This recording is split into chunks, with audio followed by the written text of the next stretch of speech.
वेदमाता प्रचोदयन्तां पावमानि द्विजानाम् आयुः प्राणं प्रजां पशुं कीर्तिं द्रविडम् ब्रह्मवचसं वयं दत्वा व्रजत ब्रह्मलोकम्।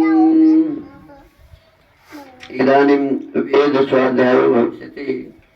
अद्य यजुर्वेदस्य तृतीयोऽध्यायस्य 32 मन्त्रस्य स्वाध्यायो भविष्यति। स्वाध्यायमान मन्त्रस्य न हि तेषा ममाचन इत्येतानि प्रथमानि पदानि सन्ति। अब वेद स्वाध्याय होगा।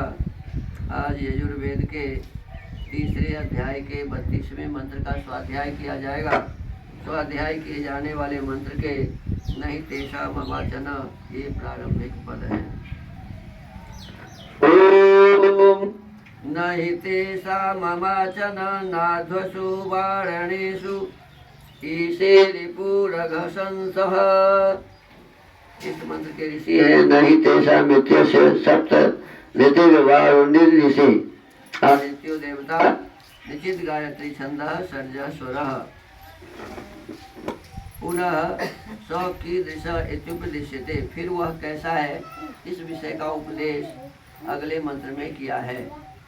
पिछले मंत्रों में कहा था कि वह ईश्वर सूर्य को बनाया है जो संपूर्ण संसार को धारण करके रखा हुआ है। वही परमेश्वर जल को बनाया है जो हमारे जीवन का आधार है। और वही परमेश्वर वायु को बनाया है जो जिसके कारण हम जीवित हैं। यदि वायु नहीं हो तो हम क्षण भर भी जीवित नहीं रह सकते। आज उसी विषय को आगे बढ़ा रहे हैं। इस मंत्र के भाष्य को लिखते हुए महर्षि दयानंद सरस्वती जी लिखते हैं पदार्थ जो ईश्वर की उपासना करने वाले मनुष्य हैं। ध्यान दीजिए, महर्षि दयानंद के शब्द हैं, सरस्वती जी के शब्द हैं और वे परमात्मा की वाणी है। जो ईश्वर की उपासना करने वाले मनुष्य हैं तेषाम उनके अमा गृह अध्वसु मार्ग और वारणेशु चोर शत्रु डाकू व्याघ्र आदि के निवारण करने वाले संग्रामों में क्षण भी अगशंसः पाप रूप कर्मों का कथन करने वाला रिपु शत्रु नहीं स्थित होता।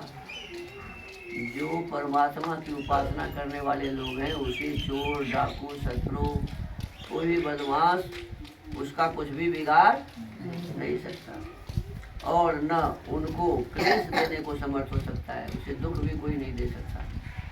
उस ईश्वर और उन धार्मिक विद्वानों के प्राप्त होने को मैं इसे समर्थ होता हूँ। कितनी बड़ी बात है। देखिए, परमात्मा के सच्चे भक्त को कोई भी कुछ बिगाड़ नहीं सकता और यदि कोई उसका कुछ बिगाड़ता है तो उसका नहीं बिगाड़ता, अपना बिगाड़ता है, अपना ही बिगाड़ता है।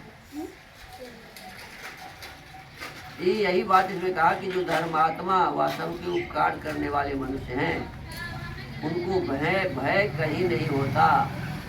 किसी भी प्रकार के भय से उन पर त्रस्त नहीं होते और शत्रुओं से रहित मनुष्य का कोई शत्रु भी नहीं होता।